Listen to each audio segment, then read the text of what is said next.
నిన్న పిఠాపురం నా నామినేషన్ వేసాం. అలాగే ఈ రోజున జనసేన, భారతీయ జనతా పార్టీ, తెలుగుదేశం కూటమి ఉమ్మడి అభ్యర్థిగా జనసేన పార్టీ గ్లాస్ గుర్తు మీద శ్రీ తంగెళ్ళ ఉదయ్ శ్రీనివాస్ ఈ రోజున నామినేషన్ వేయడం జరిగింది. ఇది పాపులర్గా ఆయన టీ టైం ఉదయ్ అంటారు ఆయన.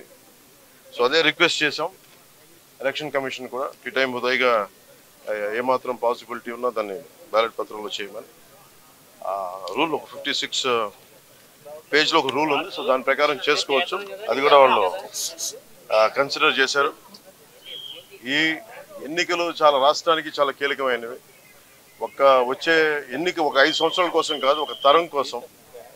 ముఖ్యంగా ఓఎన్జీసీ, రిలయన్స్, అలాగే రకరకాల పరిశ్రమలు, కాకినాడ SEZలు, అలాగే ఇంత అపారమైన తీర సంపద ఉన్న ప్రాంతం, విపరీతమైన మత్స్య సంపద ఉన్న ప్రాంతం, ఇలాంటి చోట్ల అనేక సమస్యలు ఉన్నాయి. ఈ ప్రాంతంలో కాకినాడ పార్లమెంట్ అభ్యర్థిగా శ్రీ తంగెళ్ళ ఉదయ్ శ్రీనివాస్ గారు గెలుపు చాలా చాలా కీలకం. అలాగే కొండబాబు గారి గెలుపు కూడా కాకినాడ అర్బన్కి తెలుగుదేశం పార్టీ మీద చాలా చాలా కీలకం. కాకినాడలో రౌడీజం ఎక్కువైపోయింది, గాంజా క్యాపిటల్ అయిపోయింది.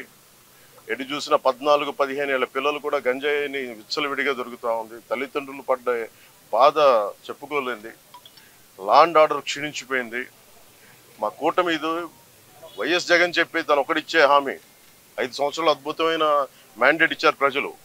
ఏ ఒక్కటి కూడా నిలబెట్టుకోలేదు. Law and order క్షీణించిపోయింది. 30,000 మంది ఆడపిల్లలు అదృశ్యం అయిపోయారు. ఉద్యోగాలు లేవు, ఉపాధి అవకాశాలు లేవు, ఏ పథకాలు కూడా సరిగ్గా అందలేదు. ఇలాంటి సమయంలో ఒకళ్ళు కాదు, ముగ్గురం కల్పిస్తున్నాం. ఎందుకంటే 5 కోట్ల మంది ప్రజలకి ఒక పార్టీ కాదు, 3 పార్టీలు కలిసి ఈ రోజున మేము ఒక బలమైన కూటమిగా 2014 ఎలాంటి కూటమిగా ఏర్పడ్డామో, అలాగే ఉభయ గోదావరి జిల్లాలో కూడా, ముఖ్యంగా ఉభయ గోదావరి జిల్లాల్లో జనసేన, భారతీయ జనతా పార్టీ, తెలుగుదేశం కూటమి స్వీప్ చేయబోతుంది. నిన్న చెప్పాను, మనది జంతు ప్రపంచం కాదు, మానవ ప్రపంచం. అలాగే కాకినాడ పార్లమెంట్ సంబంధించి 7 నియోజకవర్గాల్లో మీ ప్రభావం ఎలా ఉంటుంది?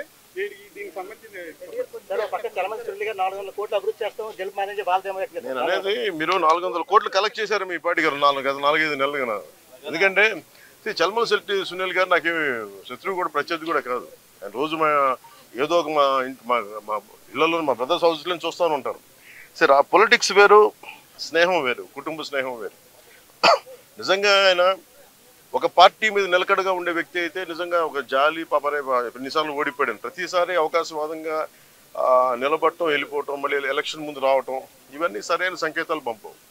ఉదాహరణకి నేను కూడా ఓడిపోగానే నేను పార్టీ మూసేసి మళ్ళీ ఇప్పుడు వస్తే బాగుండదా? అది నమ్ముతారా? అది ఒక దశాబ్దం కింద పడ్డాం, నలిగాం, కింద మీద పడ్డాం, బలం ఉండి కూడా తగ్గించుకొని మరి ఈ రోజున ప్రజలు గెలవడానికి కూటమి ఏర్పాటు చేసుకున్నాం. సో చలమల శెట్టి సునీల్ ఆయన వ్యక్తిగతంగా నాకు బాగా తెలుసు, ఆయన పరిచయం బాగా ఉంది, ఉదయ్ గారికి కూడా ఉంది. కానీ కాకినాడ పార్లమెంటుకి అతను సరైన వ్యక్తి కాదు. ముఖ్యంగా సునీల్ గారు చాలా కీలకమైన ప్రశ్నలు కొన్నిటికి సమాధానం చెప్పాలి. కాపు రిజర్వేషన్ని చీకొట్టింది వైసీపీ పార్టీ. అలాంటి పార్టీని రిప్రజెంట్ చేస్తున్నారు. 27 దళిత పథకాలు తీసేశాడు, దానికి సమాధానం చెప్పాలి. దళితులకు సంబంధించి బీసీలకి 34% నుంచి 24% స్థానిక ఎన్నికల్లో తీసేశాడు, దానికి సమాధానం చెప్పాలి. ఇలా 30,000 మంది ఆడపిల్లలు అదృశ్యం అయిపోయారు, అతను దానికి సమాధానం చెప్పాలి. ఏ సమాధానం చెప్పకుండా కూర్చోబెట్టి నేను వచ్చేసాను, నాకు ఓటేయండి, డబ్బులు ఎక్కువ అయిపోయినాయి, 400 కోట్లు ఖర్చు పెడతాం, 200 కోట్లు ఖర్చు పెడతాం, ఓటుకి 10,000 ఇస్తాం, లేదంటే నాయకుల్ని 10 లక్షలు పెట్టి కొనేస్తామంటే వెళ్ళే నాయకులు ఎవరైనా సరే వాళ్ళకి 10 మంది ఓటర్లు కూడా లేరు. అలాంటి వాళ్ళు కొనుక్కున్నారు. సో మేము కోరుకునేది ఏంటంటే, తంగెళ్ళ ఉదయ్ శ్రీనివాస్ గారు చాలా దిగువ మధ్యతరగతి కుటుంబం నుంచి వచ్చిన వ్యక్తి. ముఖ్యంగా ఇంజనీరింగ్ చేసిన తర్వాత తన స్వయం శక్తితోటి టీ టైం అనే కాఫీ డే చూసాం, లేదంటే స్టార్ బక్స్ చూసాం, లేదంటే బరిస్టా కాఫీ చూసాం. ఇలాంటివన్నీ టీ లీఫ్ అని మన విదేశాల్లో ఉండే ఈ బ్రాంచెస్కి వెళ్ళిపోయింది. అలాంటి ఫ్రాంచైజ్ మనకు అందుబాటులో ఉండేది తను ఒకటి ఎదుగుదల అంటే యోయోలాగా ఒక కాన్సెప్ట్ క్రియేట్ చేస్తే కొన్ని 10,000 మంది బతకాలి, కోట్లాది సంపాదన రావాలి. సంపాదన అంతా ఒక్కడి దగ్గర కేంద్రీకృతమై అదే అభివృద్ధి అనుకుంటే ఎట్లా?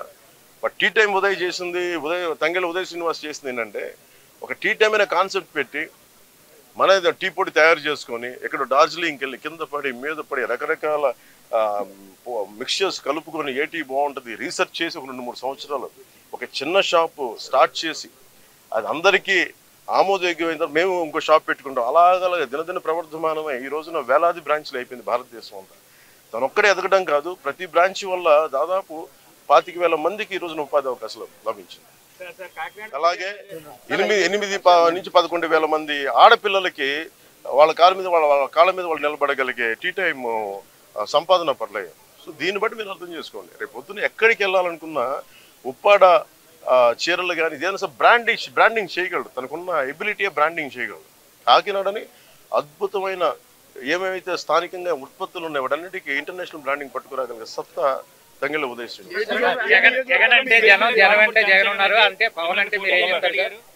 నేను అలాంటి సినిమాలు నేను డైలాగులు చెప్తాను. నేను వస్తే సింగిల్గా వస్తాం, నేను అలా నేను చెప్పను. నేను 10 సంవత్సరాలు నిలబడతానంటే మాట్లాడను, నిలబడి చూపిస్తాను. అలాగే ఓటు చేయలోనే ఇవ్వను అంటే నేనేం మాట్లాడను, నిలబడి చూపిస్తాను. మోడీ గారి వ్యాఖ్యలు ఏదైతే చేశారో అవి చాలా సంచలనంగా ఉన్నాయి. ఏమని ఏదైతే రాజస్థాన్ సభలో ఆయన బర్మా సభలో అని చెప్పాను. ఒకటి దాని మీ స్టాండ్ సార్, అదే చెప్తున్నాను కదా, జగన్ జైలుకి వెళ్ళడం అది మోడీ గారి గ్యారంటీ. అది బర్మార్ సభలో రాజస్థాన్లో చెప్పారు. ఎవరైనా సరే కరప్షన్ చేసిన వాళ్ళు ఎవరైనా సరే జైలుకి వెళ్ళడం తప్పదు. ముఖ్యంగా 30 కేసులు పైన ఈ రోజున ఆయన కూర్చోబెట్టి ఆయన 30 కేసులు పెట్టుకుని బెయిల్ మీద తిరుగుతున్న వ్యక్తి ముఖ్యమంత్రి అయ్యాడు. ఇది మారాల్సిన సమయం, ముఖ్యంగా మనం మారాల్సిన సమయం అది.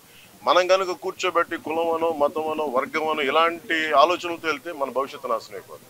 అందుకని కూటమి విజయం కలిగి ఆ కూటమి ఆ మార్పు తీసుకొస్తుంది, జయం కలిగి.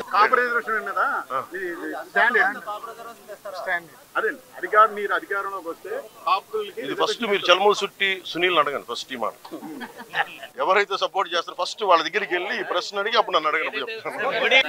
సీట్లు తగ్గించుకోవడం 21 సీట్లు తగ్గించుకున్నారు. ఆయన 10 స్థానాలకే ఆయన గెలుపు ఆల్రెడీ డిసైడ్ అయిపోయిందని సజ్జలు కామెంట్ చేస్తున్నారు. వచ్చే గెలుపు సజ్జలు చంద్రబాబు చెప్పారు కదండి, బ్రోకర్ మాటలు ఏం పట్టించుకుంటాం. Thank you.